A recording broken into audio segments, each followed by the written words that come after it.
Have you ever found yourself scrolling through your phone instead of working on a project? You're not alone.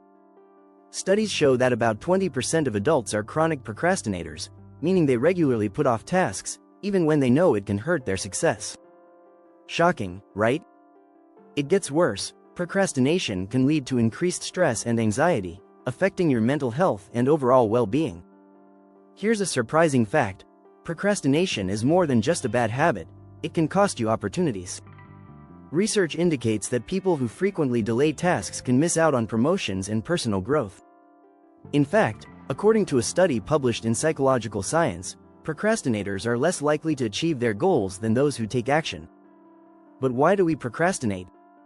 Is it just laziness? The truth is much deeper. This video will take you on a journey through the hidden fears, distractions, and psychological traps that keep you stuck in the cycle of procrastination. Get ready to uncover strategies that can help you break free from these habits and transform your mindset. By the end, you'll not only understand why you procrastinate but also learn how to take action and reclaim your time. Let's dive in. Chapter 1. The hidden fear behind your delays. It's not just laziness, it's self-protection. Most people think procrastination is a sign of laziness, but it often stems from fear. According to psychologist Dr. Tim Pitchell, author of Solving the Procrastination Puzzle, we avoid tasks because we fear failure or judgment. You might not even realize it, but deep down, you're worried that your work won't be good enough. This fear becomes a form of self-protection. If you never start, you never fail, right? But here's the good news. Facing this fear head-on is the first step to overcoming it. Start by reframing your thinking. Instead of seeing failure as the worst outcome, view it as part of the process. Take small, low-risk steps to make starting less intimidating. As Mark Manson says in The Subtle Art of Not Giving a FCK, action isn't just the effect of motivation, it's also the cause of it. One strategy is to break big tasks into tiny, manageable pieces. According to a study from the University of Sheffield, this can reduce the overwhelm that triggers procrastination. Once you finish one small task, momentum kicks in, and you're more likely to keep going. Chapter 2. The Dopamine Trap. Why your brain loves distractions, how technology hijacks your motivation.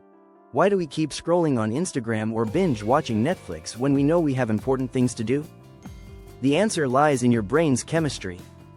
Every time you check your phone or switch to a quick distraction, you get a hit of dopamine, the feel-good hormone. It's designed to reward you for immediate gratification, but it also keeps you locked in a cycle of avoidance. A 2018 study by Harvard found that people spend an average of 47% of their waking hours thinking about something other than what they're currently doing. That's almost half your day lost to distractions. To break free, you need to take control of your environment. Start by setting up distraction-free zones. Turn off notifications on your phone and block social media sites while you work. You can also try techniques like the Pomodoro method, where you work in 25-minute focused bursts followed by a 5-minute break. These short bursts trick your brain into focusing because it knows a reward, the break, is coming. Another powerful tool is practicing mindfulness. Research published in Psychological Science found that mindfulness helps reduce distractions by training your brain to stay focused on the present task. When you notice yourself drifting off, gently bring your focus back. It's like a mental workout that strengthens your attention span over time. Chapter 3. Decision fatigue. Too many choices, too little action. When having options paralyzes progress, have you ever felt stuck simply because there are too many decisions to make? This is called decision fatigue, and it's a huge contributor to procrastination. In his book, Willpower, psychologist Roy Baumeister explains how decision fatigue wears down our mental energy, making us more likely to avoid tasks altogether. The more choices we face, the harder it becomes to decide what to do next. The trick to avoiding decision fatigue is to reduce the number of choices you need to make daily. President Barack Obama once said he only wore gray or blue suits because he didn't want to waste brainpower on trivial decisions like what to wear. By creating routines and automating simple choices, you free up mental energy for more important tasks. A practical way to start is by planning your day in advance. Before you go to bed, write down the top 3 tasks you need to accomplish the next day. This limits your options and gives you a clear focus. Additionally, using a tool like time blocking, where you schedule specific tasks for certain times, can reduce the mental effort of deciding what to do next. Finally, minimize distractions during high-energy hours. Studies show that people are most productive in the first 2 hours after waking up, so tackle your hardest decisions or tasks during this window. By doing so, you'll avoid the fatigue that sets in as the day goes on. If you find these strategies helpful, don't forget to subscribe for more tips on overcoming procrastination and boosting productivity. Chapter 4. Perfectionism, the silent procrastination trigger. Why waiting for perfect is sabotaging your success. Perfectionism might sound like a positive trait, but in reality, it's one of the sneakiest causes of procrastination. When you set impossibly high standards for yourself, it's easy to feel overwhelmed before you even start. As Brené Brown says in The Gifts of Imperfection, perfectionism is not about striving for excellence, it's about avoiding shame and judgment. A study from the University of Kent found a strong link between perfectionism and procrastination. Perfectionists often delay tasks because they fear their work won't be good enough. The key here is to stop aiming for perfect and start aiming for good enough. Remember, progress is better than perfection. One strategy to tackle perfectionism is to set realistic expectations for yourself. Instead of trying to write the perfect paper or create the perfect project, aim to get something done, even if it's just a draft. You can always refine and improve later. Another tip is to use the 80% rule. If something feels 80% right, it's good enough to move forward. That last 20% is usually where perfectionism stalls your progress. Also, try time-limited tasks. For example, give yourself 30 minutes to work on a project and stop when the time is up.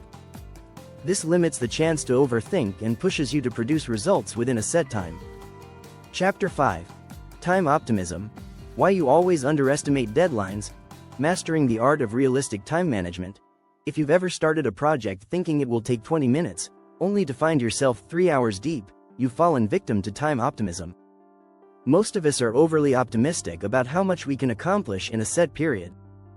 This is called the planning fallacy, and it's a well-documented psychological bias. According to a study from the British Psychological Society, even experienced professionals underestimate how long tasks will take. To overcome time optimism, start by tracking how long tasks actually take. Tools like Rescue Time or Toggle can help you get a clear picture of where your time is going. Once you have data, you can make more realistic plans. For instance, if writing an email typically takes 30 minutes, schedule 40 minutes for it next time. A practical method to manage your time better is time blocking. Instead of just listing tasks, assign them specific time slots in your calendar. This forces you to be realistic about what you can accomplish. And if you find that certain tasks always take longer than expected, add a buffer to your schedule to account for interruptions or unexpected delays. Lastly, try the 2-minute rule, from David Allen's book, Getting Things Done. If a task can be done in 2 minutes or less, do it immediately. This prevents small tasks from piling up and eating away at your day later. Chapter 6. The Identity Shift, Changing How You See Yourself. Stop identifying as a procrastinator. One of the most powerful reasons you keep procrastinating is tied to how you see yourself. If you've labeled yourself as a procrastinator, you're reinforcing that identity every time you delay a task. But here's the thing, procrastination isn't a character trait. It's a behavior, and behaviors can change. James Clear, in Atomic Habits, explains that identity-based habits are the key to lasting change. Instead of saying, "I always procrastinate," start saying, "I'm someone who gets things done." Changing how you see yourself shifts your actions. Small changes, like referring to yourself as a doer or someone who takes action, can rewire your thinking. To reinforce this new identity, celebrate even the smallest victories. Did you start a task you've been putting off for weeks? That's progress. Each small action reinforces your new identity. It's also helpful to keep a done list, where you write down everything you've completed, no matter how small. This can build confidence and show you that you're capable of taking action. Additionally, create accountability systems. When someone else knows what you're working on, you're more likely to take action. You could try setting deadlines with a friend or joining a group where people share their goals and hold each other accountable. Studies show that public accountability increases the likelihood of completing tasks by 65%.